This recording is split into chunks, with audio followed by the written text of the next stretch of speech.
Welcome to ServiceSharp. This is a podcast all about ServiceNow. We'll be talking strategy, architecture, technology, and everything ServiceNow. This podcast is not affiliated with ServiceNow. The opinions expressed are our own. We're just people that are very passionate about the platform.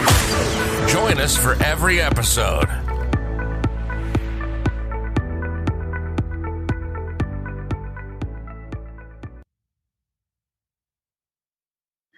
All right. Hey, this is Jason Gibson. We're back. Got Randy Haas and Brent Peters with me today. We are going to be talking about IT service management, ITSM. We're going to talk about the modules. We're going to go over a list of them, and we're just going to kind of talk about general ITSM stuff and maybe a little bit about, the progression of what you should implement and where, kind of the chicken and the egg kind of thing. Brent, Randy, hey guys. How are you guys doing? Good. Good. Surviving the reopening, I guess. Which is funny because I look worse today than I did when we started. So I don't know how that worked out, but most of the hospitals, as far as I know, are still doing work from home for the time being. Yeah. Yep. Are you guys still doing work from home? Yeah. Yes. Yep. And probably will be for a while. My daughter had to go back to work. So that's been fun she works at a hair salon, and apparently everybody has been just chomping at the bit to go out and get their hair cut. Because they were like running 2 hours behind all day today, but people just waiting in line and flooding the door. So yep, that's going to be a lot of businesses. Yeah, I'm sure the moderation that people are practicing is going to help keep the virus from starting respreading again. Yep. Well, I will say there are some places that are taking more precautions and being a little better about it. She went to, a hair salon that there's just a couple ladies there, like 3 different people in that salon, and they won't let anybody in the door until the previous person is finished and left. Yeah. So, and everybody has to come in wearing masks, and so there is some precautions there that have been kind of interesting to see. Yeah. There is other people. I went to buy Home Depot today, and I saw there had to have been 30 people in line, nobody with masks, and they were 6 inches from each other. And I'm like, really? Have we not learned anything? At least for now, back up a little. I mean, I've been to Home Depot quite a few times actually since the lockdown began, because they're an essential retailer, and I was essentially bored. They haven't looked like that there was a shutdown anytime I've been there. It's been packed every single time I've been there. Yeah. Lowe's started doing the curbside pickup or whatever. Yeah, Lowe's is closest to me, so go there, and they will only let 200 people in the store. That includes the garden center.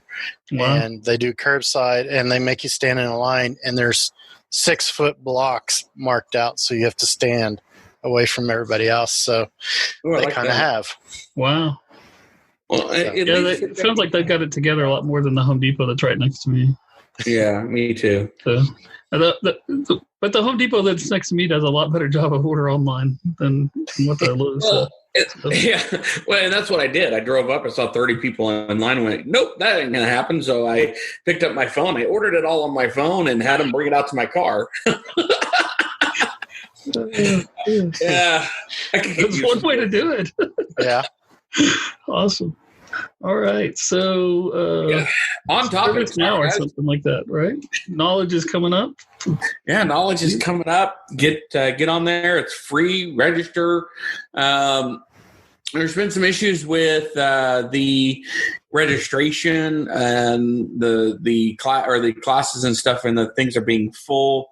My understanding is they're going to release more of those as this week goes.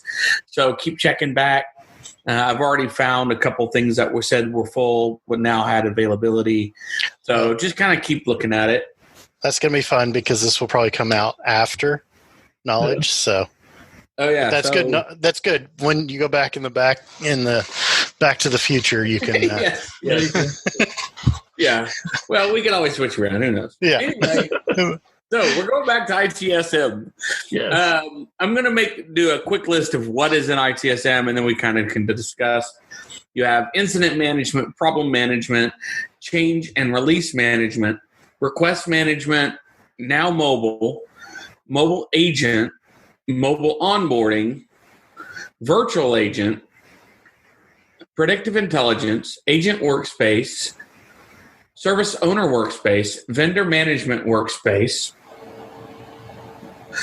walk-up experience, enterprise onboarding and transitions, knowledge management. I'm leading from a list here, and I know some of these are not included. Knowledge management, employee service center, asset and cost management, performance analytics, report and dashboard, service level management, configuration management, continual improvement management, and surveys and assessments. But Brent, if I'm right, I don't think they're included with it. They're considered part of ITS management. Some of them do require additional licenses, but some do come with ITSM when you buy it. So, see, I thought the enterprise onboarding and transitions, I thought that was strictly when you bought HR. I figured they would consider that an HR. I believe, because we're just, like you said, we're looking at a list, but I believe what they're talking about there is the life cycle of their, not their HR record and all that, but onboarding so they can log into self-service, do whatever they need to do, and then, whenever they depart, it takes their, disable their account, that kind of stuff. Same with what was one of the others that I saw on there that I was... the mobile onboarding would be kind of the same thing. Yeah, it is supposed to. I know that now mobile agent, those are considered ITSM. I know that instant problem change and request. What about release management? I thought release management was in ITBM. Nope. Release management is part of ITSM. Okay, all right. So release management is ITSM as well. A lot of people don't. I mean, the release management is there, but then you also have your Agile, which is not. It's part of IBM. Right. Okay. So Agile management. So Agile is a part of ITBM. Yeah. Okay. Not IBM. Yeah. Right. Yeah. Yeah. So that's great. So, but release management is kind of interesting. Do you guys use release management, right? I had used release management in the past, but we have now replaced it. Most of the people that were using release management in my current job is now using Safe Agile. So they've kind of moved away from that. But we do have some development groups that are using DevOps and do release management still, kind of thing. All right, cool. Very cool. So I guess one of the questions I like in asset performance analytics. Yeah, so all these performance analytics is an add-on. Well, so actually, there's like a stripped down version or something like that. Yes, there's a stripped down version that comes on with ITSM. But then if you want to make your own dashboards, make your own reports, your own analytics stuff, then yes, that part's an add-on. Yeah. Don't get your hopes up that you're going to get a lot out of the free version. I can tell you that I really think that the paid version of performance analytics is really worthwhile. As long as you have someone that can dedicate their time towards it, yes. Yeah, because it does take somebody who really understands how to create those reports and stuff like that, like Brent. But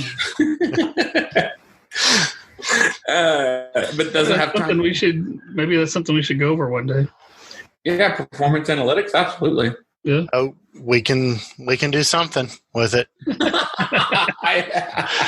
I know it's your favorite thing to do, right, Brent? Oh yeah, I've taught other people to do it, so I let them do it now. But yes, there's a lot to it. But yeah, that's a good strategy right there.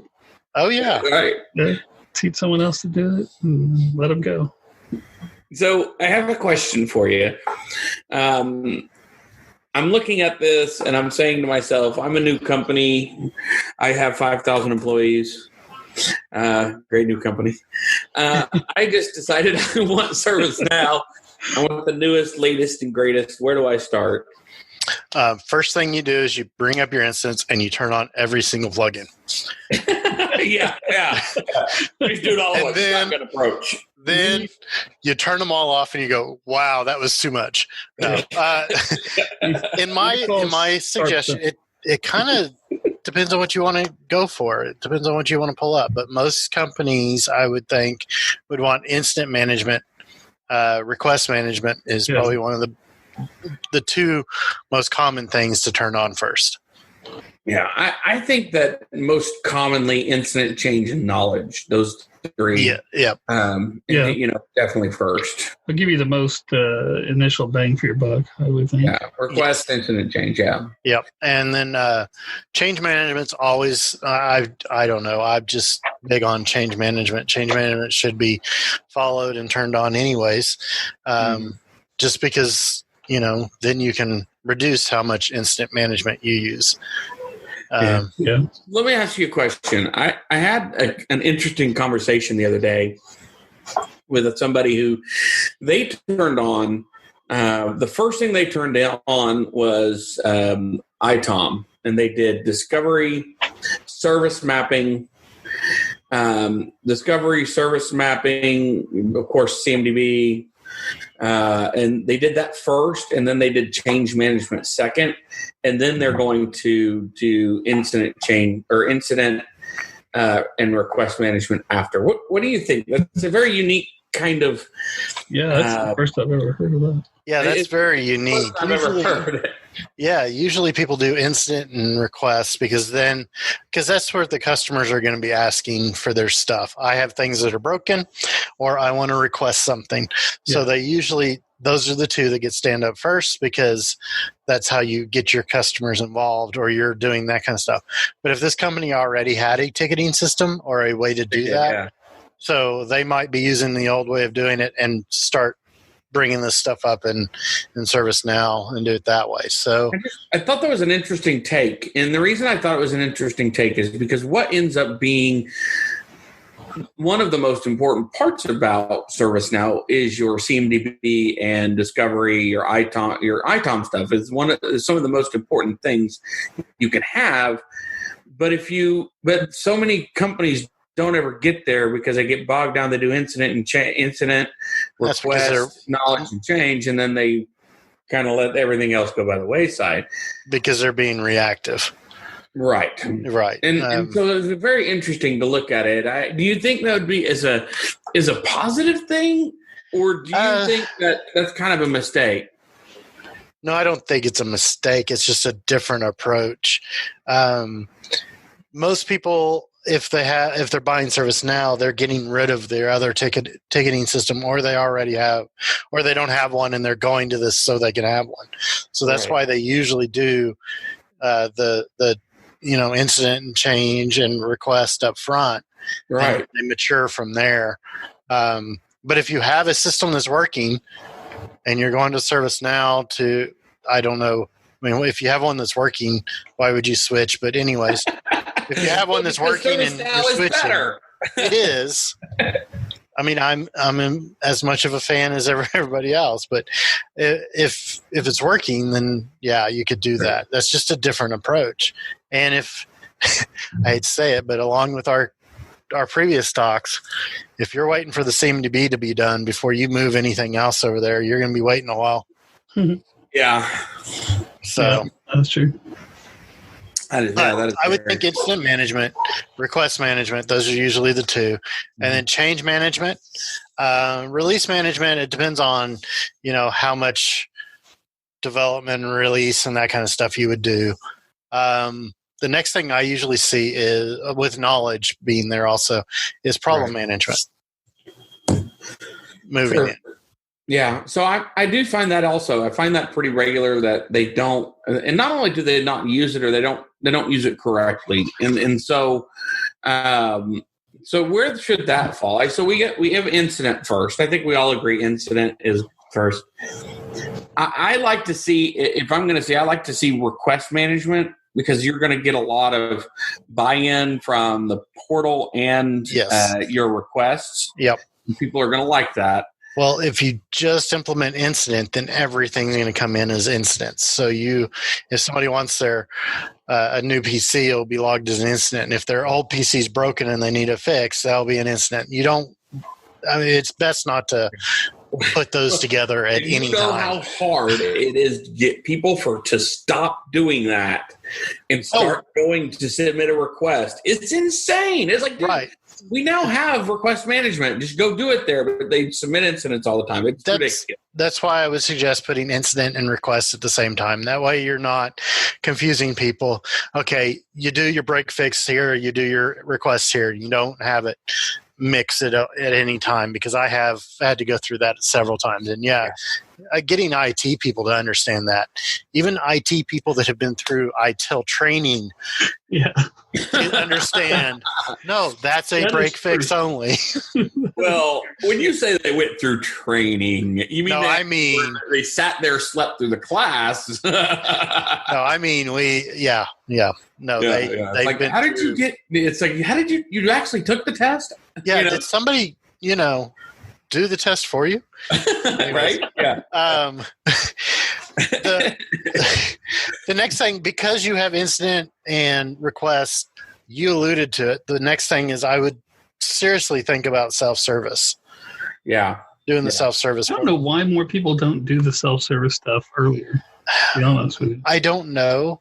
In a hospital setting, our IT department did not think that the nurses, and they especially didn't think doctors, would go in and use the portal.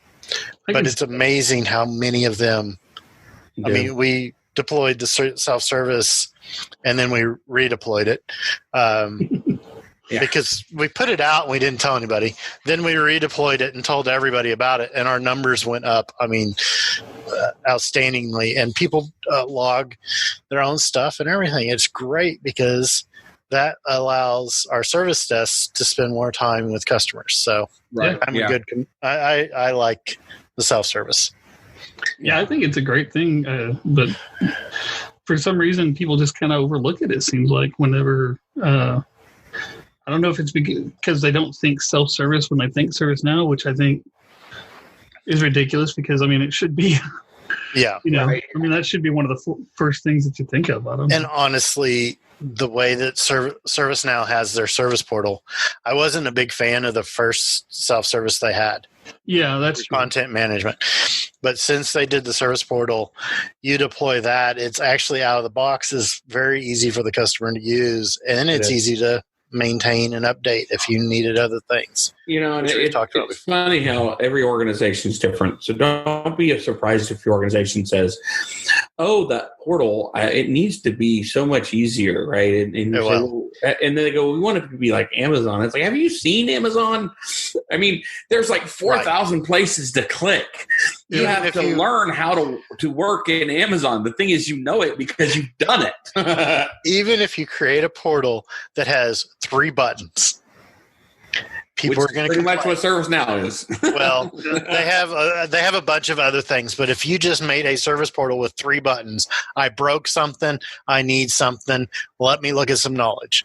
People are going to complain. Everybody, I mean, not everybody, but there are going to be some people that complain. I had one person say, everybody happy. We just need to make it an easy button. They click one button, tell us what they want, and that's it. And I'm like, well, then you need to buy virtual agent. And they're like, well, we don't want to pay that. And it's like, well, I don't know what you want. Well, we had the one button thing for a while, and all it did was open an incident for everything that they did. Yeah, it's not a good idea. Get back to that thing where I need to have my password reset, or I'm requesting a PC, it opens as an incident. That's not right. No, it's not. It's not good practice. If you really want good practice, the reason that the portal is set up like it is it's set up for a reason. If you want to change what something says, that's fine. I get that.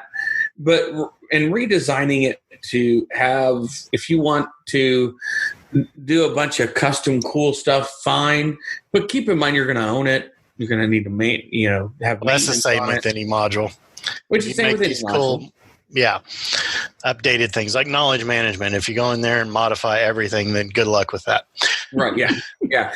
And Portal's no different. And the thing about Portal that I like is you can use the out of the box widgets. And if you end up needing to change something, you can copy the widget, leave the existing one out of the box. But keep this in mind: when you do that, what you create in that new widget is going to be owned by you, managed by you, updated by you.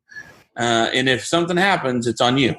Yep. So you got to be careful with that kind of stuff. And we've done a lot of custom widgets from scratch for lots of different reasons. And I'm not saying don't do it. I'm saying make sure your business case is appropriate. I like the term, I like this better. And it's, and if it doesn't really get you that much more, think about not doing it. And if it gets you a lot more, fine. If your business case is good enough, then I understand that. But if it's not, then don't do it. Yeah. So. Another part of incident or ITSM that is really used a lot, and it's loaded by default, and it's used by everything, is the reports. Yeah. Reporting is so easy to do. There are a few things you can't do in it, but you can do Excel, but that's not what it's for. It's to do your lookups for, daily numbers and, reports about that kind of stuff. You're not going to be going in and saying, well, what is our average price per ticket kind of stuff. You could probably figure it out, but it's not going to kind of do that kind of stuff. But it's real easy. I have users that have never done anything like reporting before, but they do the reports in ServiceNow and figure it out pretty easily. Yeah, I think the reporting in ServiceNow is actually pretty good. You get frustrated because there's so many times that they've been, well, I want this crazy, some weird, I want to relate incidents, changes, and requests, and where they start doing these weird relations. Okay, fine, we can work on it. Just takes time to create the report. There has been times that there's not a table that relates to it. It's like I want to relate something that has nothing to do with it, and it's weird. And there has been a few times that I've had to just say no, but for the most part, it's fairly easy and fairly simple to do. Right. The analytics part of it, of things like, reports are usually real-time numbers. So if you want to do analytics of the last month of, how many tickets were in your queue this day or every day in the last month, you can't really do that. That's what Performance Analytics does. But if you can't do it in Performance Analytics, then like we talked before, you could also interface with some kind of other analytic tool like Power BI or something like that and have it. We've done a bunch of integrations with Power BI. I think. Yep. I've done it. You've done it, Brent. You've done it. And I only mentioned Power BI because it was the last one I did. Yeah. So not that I'm saying that one's the best or whatever. I'm just going from there. Surprising. Play favorites. Yeah, no. I'm not sure that I'm favorited on any of that, but Performance Analytics is also in the reporting area, and that will be more your historical stuff. But it's usually, depending on how you build your dashboard, but most of the analytics stuff that you're going to have is 24 hours behind. So it's last 24 hours or previous 24 hours, sorry, or older. You can put dashboards with reports, so the reports will show real-time data, but you can't do your analytics stuff with real-time data. I do like the paid version of Performance Analytics because it allows you to do things like the first call resolution kind of stuff on steroids. I mean, you can simply say, you can create your KPIs to really get the data that you want, so you can then report out of it. And that's one of the benefits to the paid version of Performance Analytics. Have you used this? Huh? Can the unpaid Performance Analytics do analytics? Can you set up analytics on your custom apps and stuff? No. Okay, that's I haven't done the unpaid, so yeah. It's not that expensive. It's worth the money. Go ahead and get it. If you're going to get it, get it. If you're going to be doing reporting or interested in reporting, get performance analytics. It's just something that you should have if you're running incident change request, all that out of there. You should have performance analytics. And as one of my upper management people all told me is, I love performance analytics because it gives me all those pretty colors. Yeah. I laughed, but she was honest about it. Well, there you go. Yeah, I like the pretty I was colors. like, okay. She goes, VPs and presidents, they like seeing the colors because, all this. And she told me, I need you to change this color because it was red and it was a good thing. So they didn't like the red color, but you can do that in performance analytics, but they really liked that because they could see their graphs and their colors and everything. Yeah, exactly. I was like, wow. And she's not too wrong. She's not too off though. Yeah. But the reality is when you're talking about getting stuff to higher level executives, what they want is they want summaries, they want data, and they want pretty. And they want trending. And yes, that's what she was getting at, is they wanted to be able to see the overview. Yes, yeah. So, but the pretty color always got me. That's right. Gotta have the pretty color. But it does make it nice because you can create really, a lot of flexible stuff, and then the executives really do like it because it's fast for them to figure out what they're looking at. Right. And it is, like I said, 24 hours behind, but it is good data to look at because you can see your trending. Yeah. But I mean, most things the most trending you see on most things, even like the COVID stuff that they're reporting now, it's always 24 hours behind anyways. Exactly. Yeah. For sure. So we take a quick break, Jason? Yep. Yeah, sorry guys. You're right. Let's take a few minutes, talk to our sponsor, and we will be back in just a minute. This podcast was made with Anchor. Anchor is the easiest way to create and publish your podcast. It's free. Creation tools with it allow you to record and edit your podcast right from your phone or computer. Helps you distribute your podcast. It's super simple to publish to Spotify, Apple Podcasts, Google Play, any of the major ones. You can make money from your podcast. There's no minimum listenership, so they make it super easy to monetize. It's really everything you need to make a podcast in one place. So why don't you go out and download the free Anchor app or go to anchor.fm and get started. All right, we're back.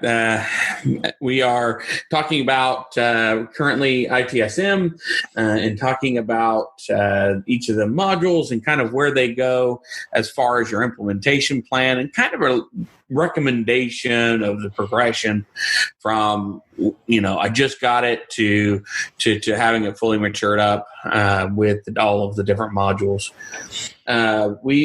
Now, Brenna, we've gotten through incident and request at the same time, right? And been portal. Right. And then from there we went to knowledge and change. Knowledge could be put in, like you said. It could be done with incident and request, but knowledge. Change is a good one to go to. Problem management, if you're getting a lot of major incidents and stuff like that, I would suggest it, and you're not, you're ready to mature a little bit more, I would suggest problem management would be a good one to go to. Problem management's one of my favorite ones because I love I love not having to do the same thing over and over again. I love, actually figuring out what the root problem is and then fixing it instead of fixing it, or at least coming up with a workaround or something. Right. Yeah. Sometimes the fixing it is educating the user. That's one I always love. Because then it points out, well, you were doing it wrong anyways. And that's a simple cost-effective fix too. Yes, it is. You never know until you're actually looking at the trends what might be wasted. Everybody assumes the user knows, you do this, you do this, you do this. But I remember the days in IT when people shoved CDs in between the CD-ROM drive and the vent below it, and called the help desk saying that the computer ate their CD. I remember the days where people would put magnetic photos, what are they? Frames of their kids on top of the computer, and then wonder why their disks weren't working. Yeah. I'm like, why do I keep getting corrupted data? Yeah. Well. Why does my monitor have this little curve on the side? Yes. Yeah. The other one was we're in Oklahoma. It gets hot, and they put a fan right by their CRT and wonder why it went fuzzy every time the fan went by it.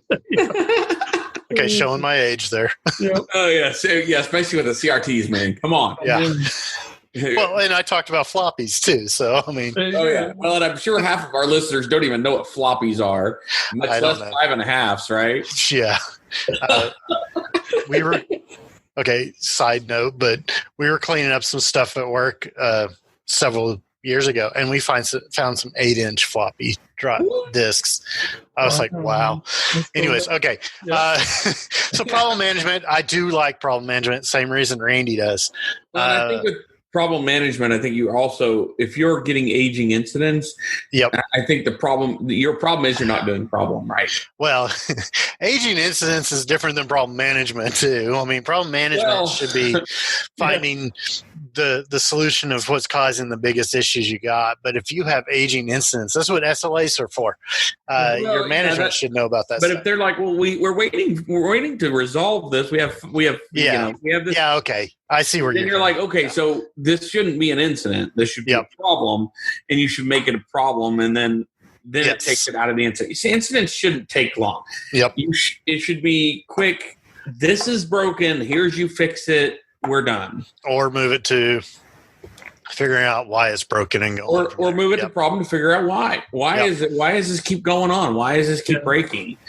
And too often I find that people they don't emphasize that. So once I get incident done and I get request done, I get the portal done, I'm coming in. I'm doing knowledge, and then I'm doing. So what do you think should be first, problem or change? Personally, I think change, but I probably would agree. The change management, as long as you do a change management process correctly, you shouldn't have as many incidents and problems. Right. But change management and release management, you could do them together. You could do them separately. It's however you want to do it. But change management is a good thing to go into because you should be managing everything that's going into your production systems. You could even manage what's going into your non-production, but most people manage what's going in their production systems, which then puts emphasis on them. Did you actually test it? Is it going to work? Are you going to put it out there and it's going to be bad? That kind of stuff. So along with change management, you got to do your post-implementation reviews on failed changes. Sorry, I'll get off my soapbox on that one. Change management's a good one. Release management, if you're going to do some kind of a lot of development, that kind of stuff, release is a good thing to put in. It depends on your business and how they do things, I think, also. Yeah. My personal opinion. All this is going to be my personal opinion, by the way. And all of this is, every organization is different. Yes, it is. What I like to say is you go into the organization and you look at, what am I doing well now? And where do I need to fill my gaps? Now, that's why we start usually with incident and change, or incident. Right, you got to get all that first. And request. It's because that's really your core. That's where we're helping you the most. But if you're already doing incident and request management out of something else, and you're wanting to do your CMDB and bring that up first, and your ITOM stuff first, and then come back and do that. Every organization is different, and I'm not saying that this is a one size fits all. No. It's just what we see the most of. Probably. We see the most often. This is the cadence that is most helpful to most customers. But I can tell you that if you came to me and said, well, I have this tool and we're running incidents out of it and we're in great shape, but our CMDB is just trash and we have no discovery going on anything and we don't know where any of that is or what to do. I'm going to start there, right? Well, You hit the nail on the head. It's all you got to analyze and look at the company and figure out what's going to help them the quickest to get going. Right, and if you don't know that, if you don't have that experience to be able to look at it and know where your gaps are, contact somebody like Randy here. Randy and the Sharpstone group, they actually can do those kind of things. And so just go find help. I think that's basically what I'm saying is you want to have those conversations, go find help. And if it's with your CEO and you have those conversations, what do you want? Which is always a good thing to have. Your CIO and CEO, what do you want, right? And then from there, if you still don't know, go seek help, go find help, and have somebody help you analyze that, because I think that's invaluable. Well, and sometimes just having the outside eye, helps you see things that you've become immune to. You know what I mean? I mean, I can't tell you, how many times. Well, I used to work at a metrology lab, which is where they calibrate tools and stuff. And I was a quality guy at one point, and I kept seeing these stickers that said, thump on it to get it to work. And I'm like, why don't you just fix the gauge? You know what I mean? And it's kind of that same way. You got things that people are like, yeah, you reboot that server every 5 seconds, and then, yeah, we have a scheduled job that reboots the server every day at 10 o'clock. And you just kind of forget about it. And so then you bring an outside source in and they're like, well, this is something that could be made a lot more efficient. Yeah, exactly. And there's nothing wrong with feeling like you need help. Right. That's the other thing. And do it before you get started. Bring in that consultant, come in, let them tell you what to do, and let them tell you where your gaps are. You don't have to take everything they say, like it's law, but listen to them and understand that they're coming from a different perspective as you are. And that a lot of times will help you before you start implementing one thing in ServiceNow. Get that conversation, have that conversation first. And also you can talk to your peers. And I don't mean the peers there at your work. I mean peers like Jason and I and the other people in the community and that kind of stuff, and say, hey, the community is extremely helpful. Yes, the community is very. And I actually saw a really great thing the other day, and I just loved it. We got to the end of the Snug call, which is, if you guys don't know, it's a ServiceNow user group. I'm sure all of you know. But we got to the end of the call, and they called on a person, and he says, I wanted to thank everybody because we have not started going down the ServiceNow path. We're looking at it just to decide whether we want it. And that was very helpful. Well, there had to have been half dozen of us that are like, if you need anything, don't hesitate to reach out. ServiceNow is really like that. The community is really good about helping you in any way you can. So whether it's in the community site or just go to a Snug or a developer meetup and talk to the people, that's really beneficial. Wait, we had a Snug recently? Okay, I missed it. You didn't realize it was last week? No. I really got attention. Got to keep you on my email list. Yeah. Okay. Moving on. I didn't know we had one either, man. Sorry. Geez, the guy that's over our Snug here in Oklahoma, I don't know. You guys get the emails, right? I mean, I didn't get one though. I don't remember one, but okay. I usually see them, but I didn't get anything. I will make sure and remind you of the next one coming up. Since I'm supposed to be helping lead this thing, so usually you harass me 2 or 3 times a week about whether I'm going or not. So. Yeah, like the developer meetup. Developer meetup's worse. I like beat you guys up, and I'm gonna apologize, but I'm not really sorry. Yeah. The next thing I would suggest, because you have incident and you have request, and your self-service, that kind of stuff, you kind of want to know what your customer's going to do. Mm-hmm. So, or what your customer's thinking. I would suggest some type of survey. Doing the survey within ServiceNow works great. There are outside surveys also if you really have to have like the comparison numbers, that kind of stuff. But the surveys within and assessments within ServiceNow work great. You can get all kinds of information. I would suggest, though, because most customers are not going to fill out a 20-question survey. No, they're not. Keep it short. Keep it short and simple. I really like what ServiceNow has done with the surveys, and I really like the embedded surveys. So when you start down the road of surveys, I would say start down the route and go ahead and do the embedded surveys right off the bat. You're going to get a higher rate of response if they don't have to go out of Outlook to answer the questions, because they will literally answer the questions in their Outlook application and submit it without going anywhere. You're going to get a lot more people that will do that, and that will commit to doing that. And so, and as we know, surveys are hard because you only get a small portion, and it's usually the angry people, right? I mean, we agree that people are mad. It's usually the angry people or the technicians themselves. They opened a ticket. Every time.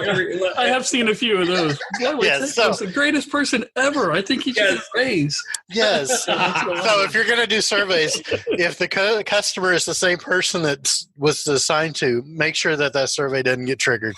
It's the easiest way to keep those. I get this all the time. Like, Jason is the best. You really need. I have a job that just creates my own form. No, I don't. But you can do that. Getting close to rating time. I better generate some tickets and some surveys.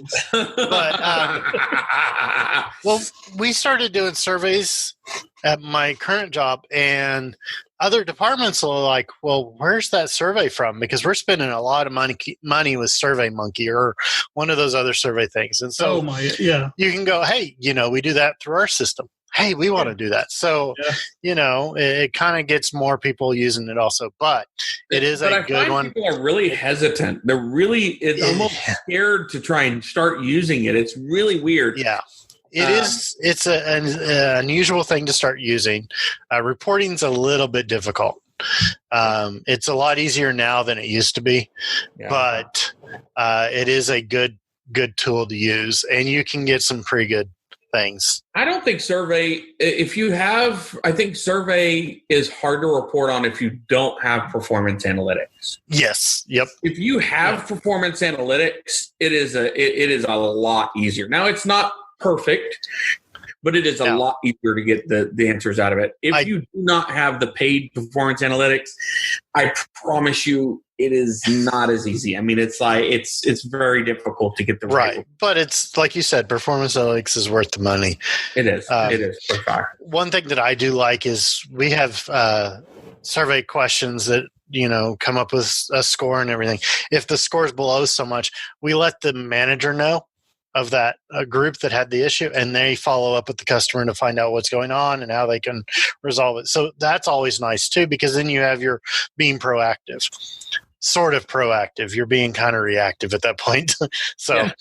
But you are going out and trying to figure out what's going on. So surveys are good. Trying to think of some other stuff. We kind of touched about SLA. SLAs are really great. I think that's not, and to my opinion, SLAs should be implemented at the same time as incident. I'm sorry, it's just you're doing it. It should need to be at the same time. If you didn't do that, go ahead and do it now. Right, but you also have to be very careful on your SLAs, because SLAs are service level agreements with your business. With the business side. If you don't have that and you're just going for like goals, then you have an LLA, but you can do that through the same system. You just have to make sure you're reporting it differently. But be careful that you don't have 6,000 of them that nobody can keep up with. Yeah, that's true.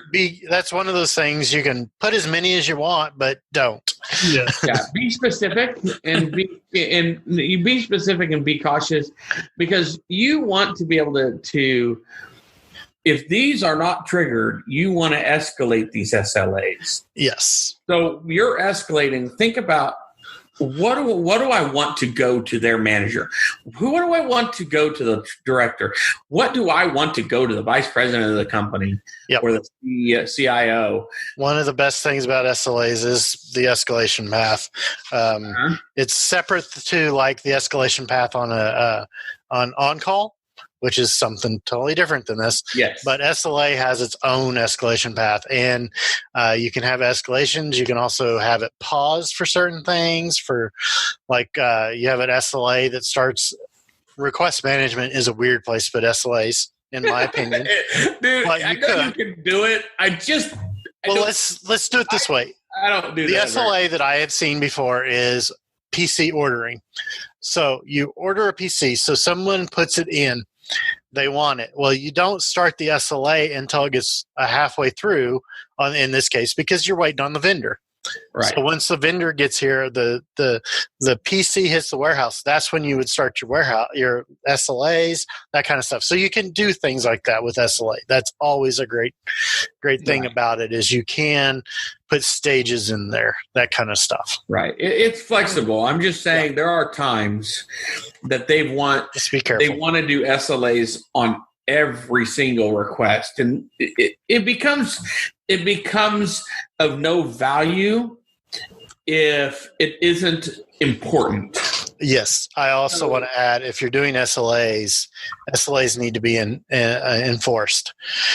Yes. So if your company's not ready to enforce those SLAs, then don't put them in, because when you're ready to enforce them, people are going to ignore them anyways. Right. So if you're going to have an SLA that tells somebody, hey, this priority 1 incident was assigned to you an hour ago, we're escalating it.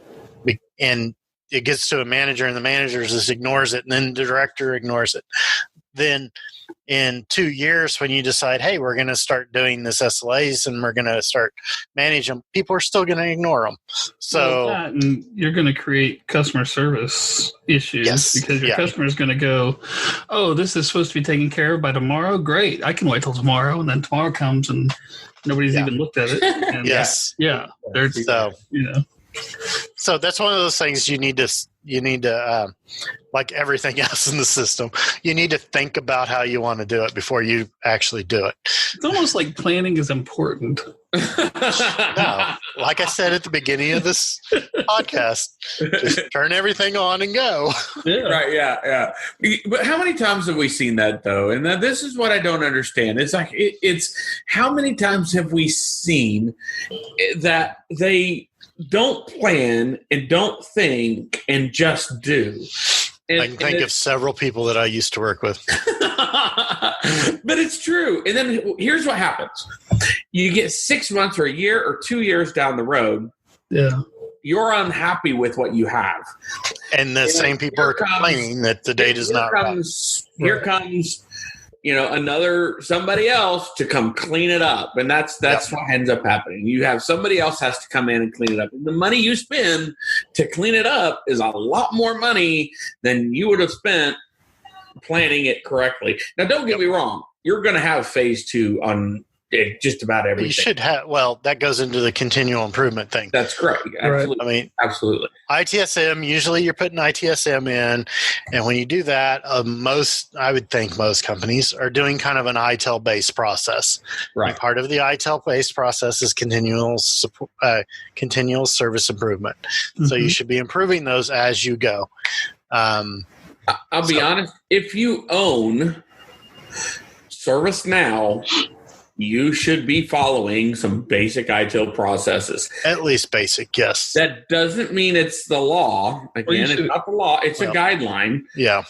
So, but you should be following some of those basic guidelines. Well, or you should at the very least get familiar with the terms so you know what, because like we had had that one podcast early on about what's incident versus problem, Right. I would always. Why you need to know what ITSM is. At least a few people in your organization should be ITIL Foundation. Yeah. Trained at least. You don't have to be certified. At least trained, so you know those terms, that kind of stuff. Yeah. Right. Okay, Jason. And go ahead. No, and something I didn't, I've been kicking myself ever since, Randy. The last podcast we did that we included in the ITIL expert, I never actually said he was an ITIL expert. So I feel bad about that. Just let him know that next time he comes on the podcast, I will make sure everybody knows that they're actually speaking to an ITIL expert, the person who actually knows the stuff, instead of some random guy we brought on the deal. So on the podcast. All right. What about the mobile app? When do you usually see that deployed, or have you? Well, yeah. So I have many times. So it's fairly new. The new mobile app. I should say mobile apps, because there are 2 of them, or 3, 4. I think the mobile apps need to be deployed early on with incident. It depends. Okay, so I think the Now mobile app. I think it should be deployed pretty quickly, because that's the IT people that are going to be using it. Yeah. Right. The mobile agent. Make their life easier. Yeah, it makes their life easier. They can, on call would be a lot easier for them, all that kind of stuff. Yeah. The mobile agent. Well, that was the mobile agent, right? Mobile agent is, wait, just a second. Let me think. I'm getting confused. Yes, mobile agent is the one for your analyst. Yeah, your IT. Now mobile is your customer. Right. I would think about the same time you're doing your self-service. Yeah, personally. That's true. Maybe launch the one with incident and the other when you do the portal. Yeah, because the mobile agent is for your IT customers, and you can start putting incident, problem, change if you want to build all that stuff in there. New York and Madrid, New York, and so on are getting better about having new apps automatically created for those. And we've already talked about all this, but the Now mobile app for your customers, I would suggest probably doing that around the same time you do the service portal, because that's one of those things. Hey, you can now get us either way.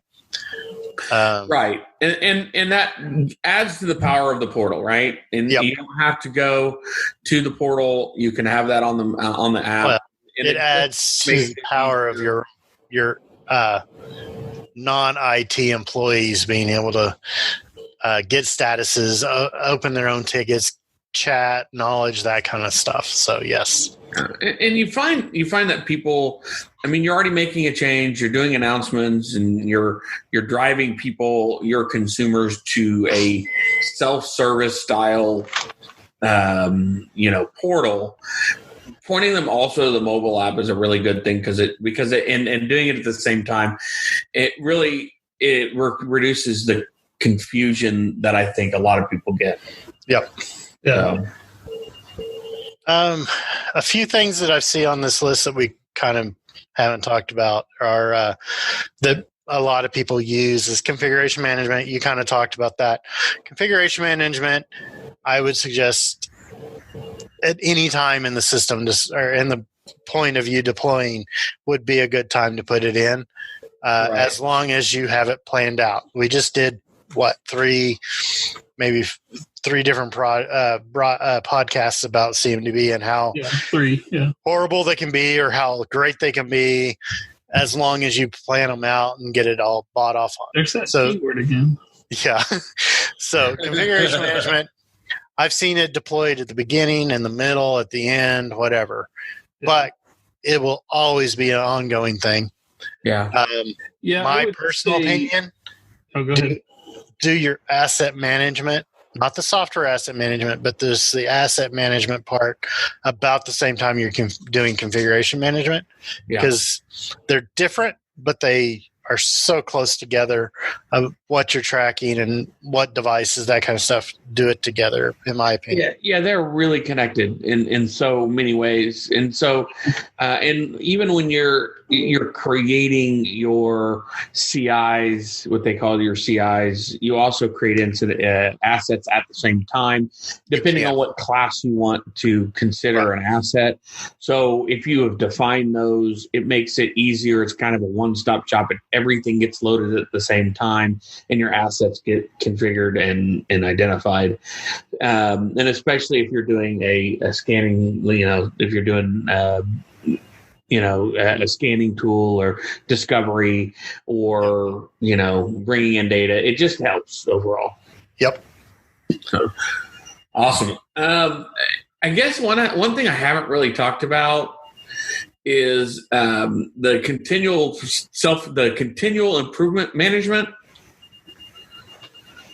What do you? I have not really gotten much into that. I don't know what really the benefit is for the most part. What do you think? You don't know what continual improvement benefit is? I know what that is, but the module itself, I don't know a lot about it. Well, I was hoping you did, because I don't know a whole lot either. But yeah, it looks like it has, Workbench and different things to help you look at what improvements are in flight, what you're going to be doing, what have you done, what do you need to do, that kind of stuff. Yeah. You can rank stuff on the ROI and the effort. So you can say, this is going to give us a lot of ROI and a little bit of effort to do it. Okay, let's implement that first. But doing this is going to give you a lot of ROI, but it's like 6 times the effort of everything else. So it'll be lower, and you can kind of do that kind of stuff. So it kind of gives you a overview of what you are improving on or should be improving on. Kind of goes along with the CSI I was talking about earlier. They're calling it continual improvement management. ITIL 3. I don't know about 4 because I haven't been trained in that. Maybe they call it this, but it was called CSI, continual service improvement. But it is just, trying to improve your system. I know it has the Workbench. And the Workbench, the coolest thing about it is how it's ranked, right? Yes. Now, you've got a couple of different workbenches. The value realization workbench is, I think, the one I've liked the most. I have not really seen this in action as far as a company actually coming in, putting this together and using it specifically for continuous improvement. Yep. I have seen the dashboards and configured the dashboards, but it just seems like it's maybe overlooked and it shouldn't be. Right. It's going to be more for those ITIL based people, but it is something that it shouldn't be overlooked. And a lot of people do continue improving their processes, but they don't actually think about it. They just think, okay, hey, incident. There's this one piece of data that we should always be collecting, and we're not doing it now. Let's put that field on the incident form. Right. Just improve that process, but you didn't document it or think about it. So there's that kind of stuff. Right. That happens a lot with change management, usually. Okay, we started change management, but we never started collecting people's test scripts or their testing outputs, that kind of stuff. Well, let's start collecting those, that kind of stuff. So that's your improvements. You're improving your process. This is just a good way of tracking it. Like I've never seen it actually implemented, but I've seen kind of in theory how it should work, that kind of stuff. Right. I don't know. I mean, it's something I would love to dig more into and work in, because improving processes is always a good thing. Well, it's one of the most important things you can do. And if you're overlooking that portion of it, I think as a maturity level is concerned, I think that's where you really start maturing as an organization, when you start doing those continual improvements. Yes. And the easiest way to do that is to pull other people in and have them help you do it. That's right. If you have, like a lot of organizations out there, they get ServiceNow and they have one dedicated resource to take care of it. Yeah. And a couple that kind of know what they're supposed to be doing, but they never have time to do it. Right. You can't do that kind of stuff with one person. No, you can't. As a matter of fact, you can't run the ServiceNow instance with one person. And I know a lot of companies think they can, but not effectively, not efficiently. You cannot do it without a team. You've got to have a team. Yes. Yep. And it's great to have a team that actually has as part of that team does this continual stuff. That's right. But this would help let them do that. It's also a place to document what you're doing. Right. So. And now I want to talk real quick about Agent Workspace. I have loved Agent Workspace. I know that sounds weird. It has really turned out. The first time I saw it, I'm like, it's a nice view for your service desk. It is for your service desk. It is for your agents, but it doesn't have to be just your service desk. There's lots of workspaces, and they're coming out with. You've got your customer service ones, and so Agent Workspace is a great view. If you haven't looked into using that, if you're using Incident and you're using Change and you're using that. The agent workspace is a really great thing to look at. It includes and included in that really is your interactions. So it's kind of interestingly enough how there's a lot of times you'll have people call and it'd be a hang up, or it'll be education for a customer, or there won't be anything major. So it won't be logged. It's not an incident. They won't be logged as an incident. So where the benefit I have found in Agent Workspace with using the interactions is you create the user interaction immediately. And that means you have a record of that call or the work that was done. Then once you figure out whether it's an incident or what it is, then it can be converted, and all the data that's put into the interaction gets transferred to the incident. Copied right over there. Yeah. Yep. And immediately that interaction is closed because that's done. The incident's open. We're ready to go. So it really is a great process, as well as I think the agents, what I have found is that the agents really love using Agent Workspace. So it is a very beneficial thing to look at. Unless your help desk is outsourced and they don't want to do anything like that. Then you run into issues. You're kind of SOL. But yeah, Agent Workspace would be cool. We have customers that are using it. It's great. My full-time job, they're outsourced, so they don't do anything else, and they do whatever they want and wouldn't use it. So, yeah. Well, at least they still use your instance, right? Yes. Yep. Yeah, I find on that job, yes. External companies, they actually will they integrate with you, and those integrations drive it, and they're always fun. Integrations are fun. I love integrations. Hey, ServiceNow to ServiceNow is a integration that works, I'd say 99.999% of the time. Yeah, absolutely, without a doubt. It is an easier one to do than some of the custom stuff we've had to do as of late. Unless you have a service desk analyst. Well, no, that's not the integration. But if you have a service desk analyst go out and create their own account in user, and then log back in and figure out, why don't I have access to everything that I had before? Right. Yeah, that happened to me today. So, well, you have two accounts, but yeah. Okay. Anyway, so yeah, Agent Workspace is pretty cool. I do like it. I just don't get to use it. Yeah. Talking about outsourcing and dealing with integrations and things like that, the problem I find is that they end up needing more than just a copy of the record. Yes. Yep. They need your on-call schedule. They need this. They need that. They need and so there isn't those kind of integrations for all of that. No. So it's easier. It becomes difficult. Yeah, and we kind of went down a rabbit trail on this, but outsourcing your service desk, it's easier if they do use your instance, because they can get to all that information, and you don't have to do the integration where it passes all that data, like you said. Yeah. On the other hand, call is fun. There is an external company and they should they should have a BAA agreement with you. Yeah. And if they don't, then you need to get one, because they need to be held responsible for that. That's outsourcing is always a fun thing. Yeah. Which you should never do. Keep it in house. Hire people in the United States. Hey, I want to say my outsourcing that our service desk is in the United States. Yes, true.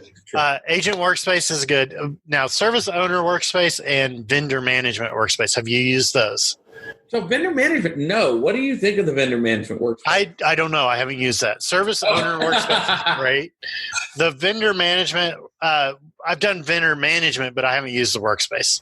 So what about the vendor management? Because I know you've done vendor management. Yeah. Do you like it? Do you hate it? I do like it. But I've never never had a customer that used vendor management to its fullest. They always just, here's our vendors and we want to rank them, that kind of stuff. And then they don't care about that after. Yeah, right. They won't go back and update it. I haven't had a customer that wanted to do that. I don't get it. But vendor management is great for doing that kind of stuff. You have your ranking, you have all that stuff for your vendors and everything. The workspace, I'm not sure about. Right. I'm not an expert for everything. Not everything. I've got to be honest. Most things, but not everything. So I get that. You got to leave one thing for me. So yeah. Yes. Yeah. Okay. You need to learn vendor management. That's Randy's one thing right there. Okay. But I don't know anything about it. So. Yeah, the workspace just gives you your highlights, and it's like any other workspace. It's just going to give you one screen to see everything. Right. Which, it'd be nice for some of our customers to see that stuff. But anyways. Well, this is an overview. This is a big picture, top level, high level overview of all of the ITSM stuff. Yep. We could go into complete podcast on each and every single section. Yes. Several podcasts on each one. Right. Yep. Yeah. I mean, it's just there's just so much data, so much information. The purpose of this is just to kind of give you an idea.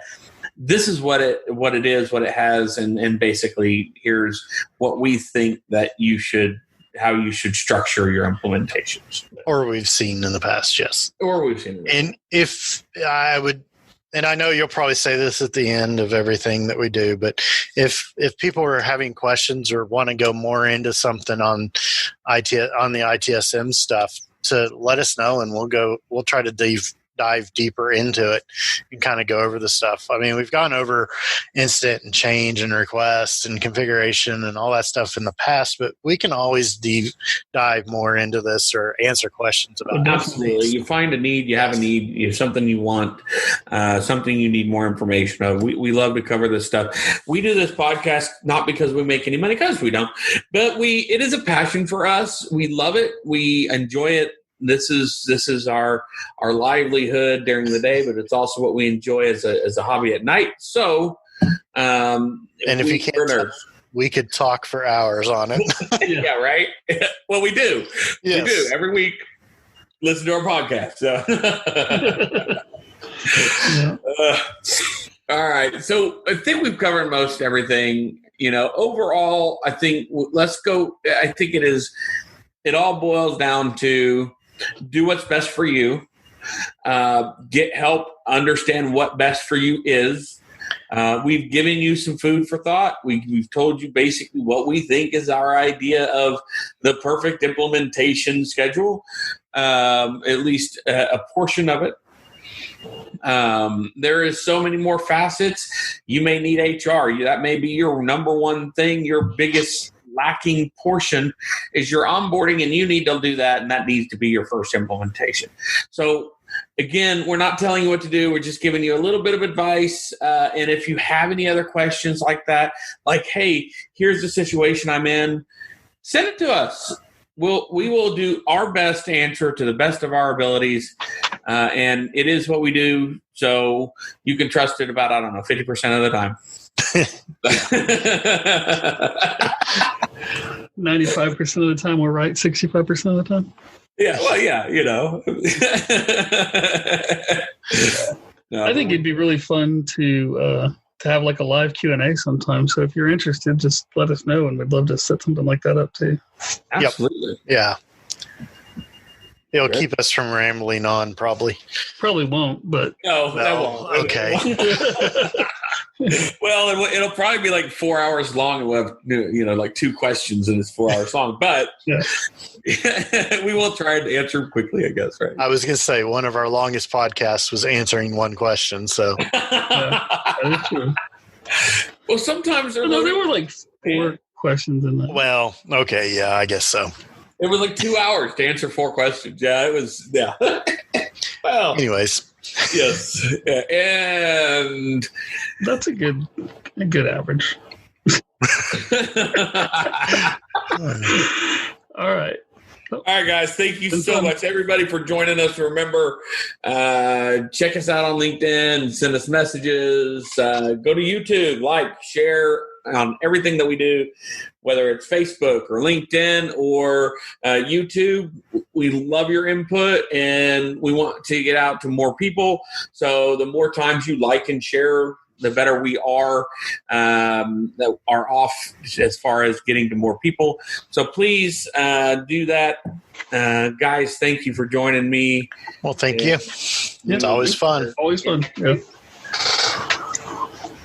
And I don't know. We want to thank our flagship sponsor for this show, the Sharpstone Group, LLC. Sharpstone is your source for all of your ServiceNow needs. Implementation, development, administration, strategy, and architecture. Contact the Sharpstone Group today at info@sharpstonegroup.com or 405-594-0100. We'd love to answer your questions or have you on the show. Contact us at ServiceSharp@sharpstonegroup.com or find our LinkedIn info in the notes. Additional sponsorship opportunities are available.